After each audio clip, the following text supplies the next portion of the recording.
सुनते सुनते सुनते सुनते ये रहस्य स्पष्ट हो जाता है कि ये मोर और ये कोयल साथ साथ क्या गा रहे हैं, एक संग क्या गा रहे हैं। वेणु से राग स्फुरित होती है, गान स्फुरित होता है, अनुराग झरित होता है।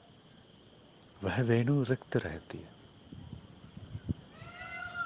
वादक के भीतर राग हो सकती है तो भी वह बिना वेणु संग, वेणु वादक वेणु वादन संग बिना अपने हृदय की राग का स्फुरन नहीं कर पाते। न वेणु में राग है, न वेणु बिना वेणु वादक में उस राग की संपूर्ण वह श्रृंगारित माधुरी है। कहाँ है यह अनुभव, कहाँ है? अनुभव है संग में। संग रहते रहते, रंग में रहते रहते संग लगने लगता है, रंग रहते रहते रंग लगने लगता है, संग रहते रहते। संग संग हुआ ही रंग के लिए है, रंग हुआ ही संग के लिए। रंग में संग है, संग में रंग है, रंगाई। इन इन कलरवों में गीत है, माधुरी है, एक एक परंपरागत रीति है।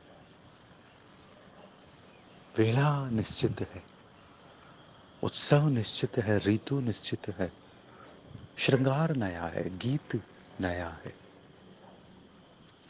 उत्सव का बहुत कुछ तय हो सकता है, परंतु उत्सव में उत्सव तब ही होता है जब वह जो उत्सव है उसका स्वरूप स्वभाव नवीन हो, मधुर हो, अद्भुत हो।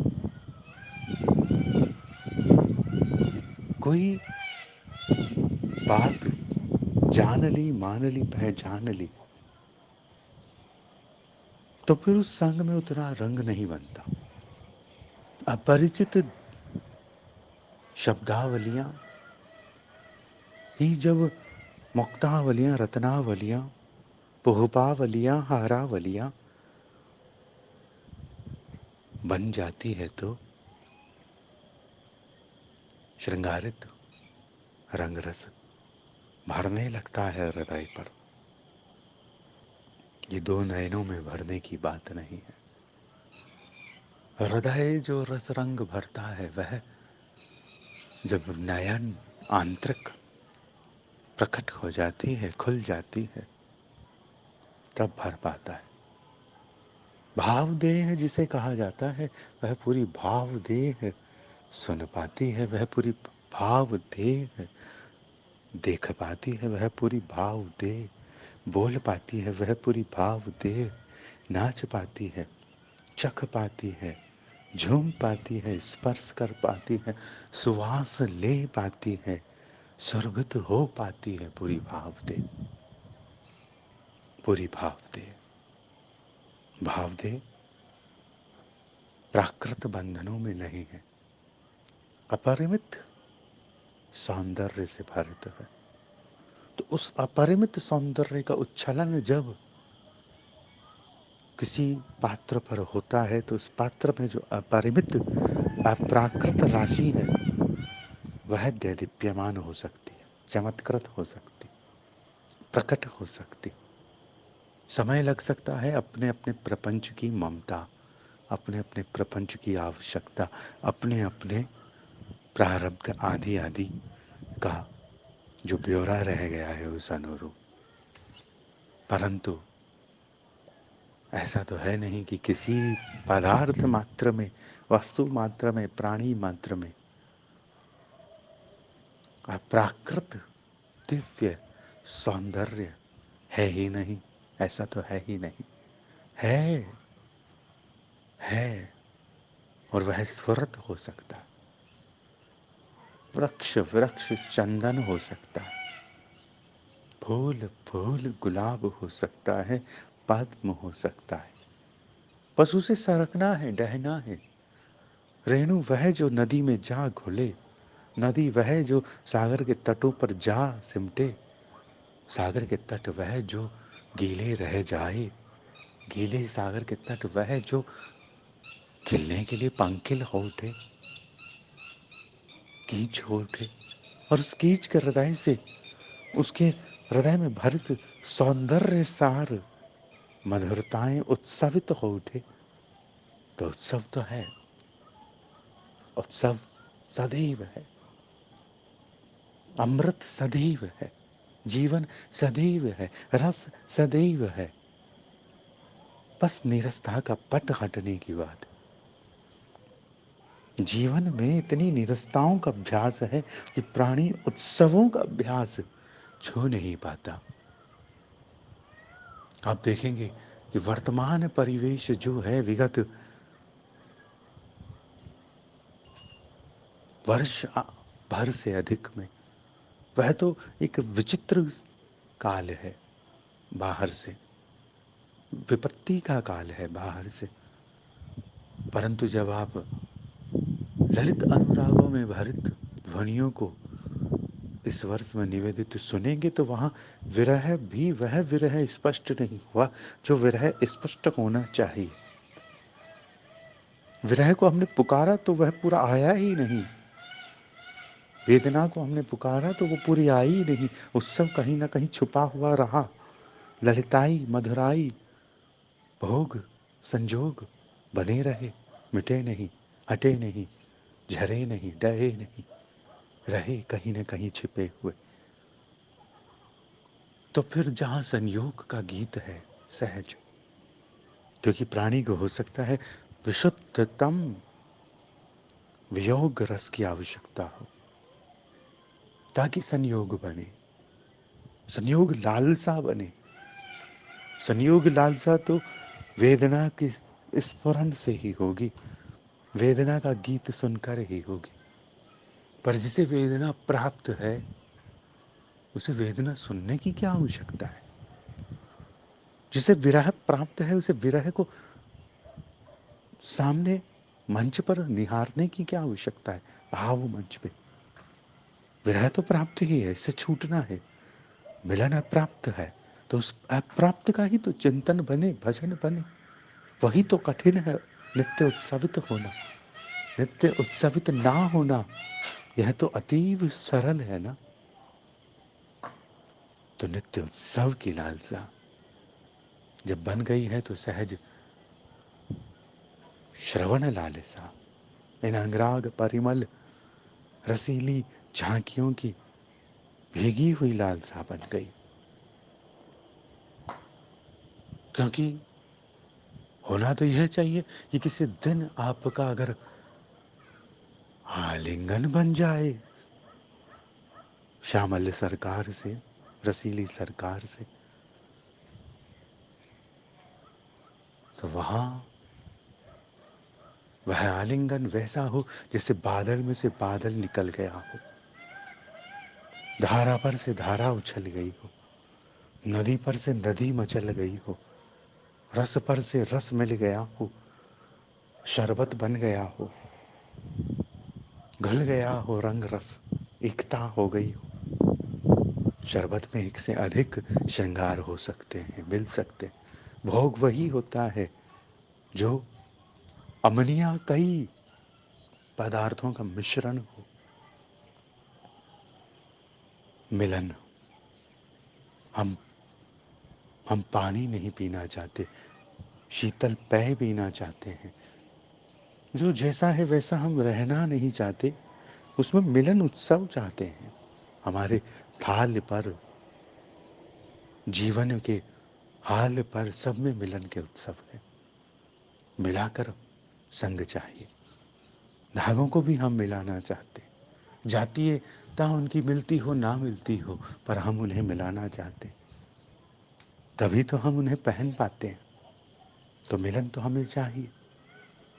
मिलन की मांग नहीं है ऐसा नहीं कहा जा सकता, मांग तो है, क्योंकि किसी ने भी केवल चावल नहीं खाया होगा, किसी ने भी केवल गेहूं नहीं खाया होगा, साधारण भाषा में कह रहे, यूं कहें कि किसी ने भी केवल अक्षत नहीं भोग किया हो, गोधूम केवल भोग किया हो, जव केवल भोग किया हो, ऐसा तो है नहीं कि मैं केवल जो खाता हूँ, जो को भी किसी से नहीं खाता, केवल जो खाता हूँ, ऐसा तो है नहीं संकल्प हमारा। यह तो अद्वैत हो गया, अद्वैत में रस आ गया, मिलन में रस चाहिए, दो ऐसे रस चाहिए कम से कम जो मिल सके और उत्सवित हो सके और श्रृंगारित हो सके और भोग पक सके, भोग पक सके, खीर बन सके। तो मिलन का गीत है। विचित्र लगती होगी खीर, आप पक्षियों को भी पवा कर देखें, उन पक्षियों को विचित्र लगेगी वो खीर। आप दूध देने वाली गाय को भी खीर पवाएंगे तो प्रथम बार उसे भी विचित्र लगेगी, अभ्यास करना होगा, फिर भाने लगेगी। चावल खाने वाले को भी खीर विचित्र लग सकती है, भाने लगेंगे, तब लुभाने लगेंगे, और लुभाने लगेंगे तब मांग उठने लगेगी, रस बनने लगेगा, झूम बनने लगेगी। संग रहेगा तो रंग रहेगा, रंग रहेगा तो संग रहेगा, समझने आने लगेगी बात। फिर हमने कहा ना कि इन मोर और कोयलों के मध्य कुछ है, आप वाणियों को देखेंगे तो मिलेगी मोर और कोयल एक संग कहीं ना कहीं। तो उस गीत के पीछे जो रहस्य है, उसकी झांकी में जो रहस्य है, उन रहस्यों को खोलने के लिए इन्हें लालसाओं को स्फुरत रखना पड़ता है, सहजतम लालसाओं को। और ये अप्राकृत दृश्य सार्वजनिक हो नहीं सकता। तो जैसे, क्योंकि आपको अगर मेरी ध्वनि में अगर कोई बात सुनने को मिल रही है, तो आप ये ना समझे कि किसी भी भौतिकीवादी जीवन से वह सब स्पष्ट हो सकता है। जीवन मेरा बाहर से ही आपको भौतिकवादी लगे, तब भी उसमें कुछ ऐसा घटा है, हुआ है, प्रकाश, विविधताएं, वेदनाएं, विचित्रताएं, जो सामान्य शायद सबके लिए कठिन हो। और अब वह जो प्रतिकूल पक्ष है वह भाव पर ही है, परंतु भावात्मक रोग होते हुए भी सेवात्मक रोग बना नहीं है, अर्थात सेवा में रोग गया नहीं है। सेवा में श्री जी की कृपा वत वो माधुर्य जा रही है जो मेरे पास में है ही नहीं। मैं रोगी हूं। कैसा रोगी? उत्सव हेतु रोगी। और छूट क्या रहा है? उत्सव। उत्सव, उत्सव की नदी। आप किसी भाव को सुने, वो एक नदी की तरह बहता होगा। वो ऐसे बहता होगा जैसे बरसात हुई और चली गई, कहां से आई और कहां चली गई। आपका मन हुआ चलो नहाए नहाए नहाए, जैसे ही आप नहाने को आतुर हुए, वाणी मौन पर आ गई। ऐसा होता होगा। तो वो एक बरसात की तरह है, पर भीगना पड़ता है। भीगने की लालसा चाहिए। लालसा भरिए तो रंग भरिए, क्योंकि मुख्य बात यही है कि चित्र सहज रूप से स्पष्ट होंगे कि ना होंगे, यह सबके लिए अनुभव करना कठिन हो सकता है। जब तक आप लता वन के हरित स्वरूप तक पहुंचेंगे तब तक वह बसंत भी हो सकता है, पीतिमा में भी जा सकता है। और जब तक आप बसंत में पहुंचेंगे तब तक वह रंगीला रंगोलियों में भी स्नान कर सकता है। और जब तक आप रंगोलियों में उन्हें निहारेंगे तब तक उन पर फूल खिलते हुए, पुनः वह भीगते हुए, नहाते हुए, वर्षाओं से झूमते हुए हरिताई में आ सकते हैं। रंगीला उत्सव, रसीला उत्सव, रसीला उत्सव है, रंगीला उत्सव है। और वाणियों में वो सब स्मृत रहता है, भरा रहता है। पद पद में श्रृंगार, रस रंग, मधुरताएं। वो बड़ा विचित्र रस है वाणी का। वाणी वाणी बसंत में भी पावस मनाती है, पावस में भी बसंत को मनाती। वाणी बड़ी विचित्र है वाणियां। वाणियों का रहस्य स्फुरन होते होते समय लग सकता है, इसलिए सहजता का जो सहज सौंदर्य है वह पीने की लालसा बने। और इतना इतना विचित्र भी यह सब नहीं होगा जितना विचित्र प्रपंच में जो आधुनिक मंडल पर, वर्तमान जगत में जो मनोरंजन के नाम पर स्वांग परोसा जाता है, उतना विचित्र भी हमारी सेवाएं नहीं है। आधुनिकता का एक संगीत 5 मिनट 3 मिनट का करोड़ों लोगों को एक दिन में समझ में आ जाता है, या उन्हें बहुत ज़्यादा उसकी आवश्यकता थी कि वो उनके प्राण छूट रहे थे कि वो प्रकाशित नहीं होता। तो उस स्फुरन के प्रति इतना संग, इतना रंग क्यों? क्योंकि वह भी माया है और आप भी मायाबद्ध हो, वह भी प्रपंच है और आप भी प्रापंचिक हो। इसलिए इसलिए वहां इतने व्यूअर्स, इतना संग अनुभव होता है। हम हम इस भौतिक मंडल को अगर चौंका सकते हैं तो संख्याओं को उलट कर, मैंने पूर्व में भी कहा था कि जिस दिन आप गूगल पर ऐश्वर्या शब्द लिखें और ऐश्वर्या लिखने पर भगवती लक्ष्मी का चित्र मात्र आता हो और कुछ ना आता हो, उस दिन उसे सत्य पाना। गोविंद लिखने पर जिस दिन गोविंद आते हो उस दिन उसे सत्य पाना। यूट्यूब पर राधे लिखने पर, सर्च करने पर राधे कहते ही, राधे लिखते ही राधा रानी मात्र आती हो, उनकी बात आती हो तो सत्य माना। क्योंकि कठिन हो सकता है, ये व्यापार युग है, व्यापारिक युग है। यहाँ आप जो सर्च करते हो उस सर्च को एसईओ खेलता है, सर्च इंजन ऑप्टिमाइजेशन। तो आप तो ऑप्टिमाइज हो, आप जो सर्च करोगे वो आएगा ही नहीं। वो आएगा जो वो देना चाहते हैं, जो वो दिखाना चाहते हैं। तो समझिए इस बात को। कौन सी बात को?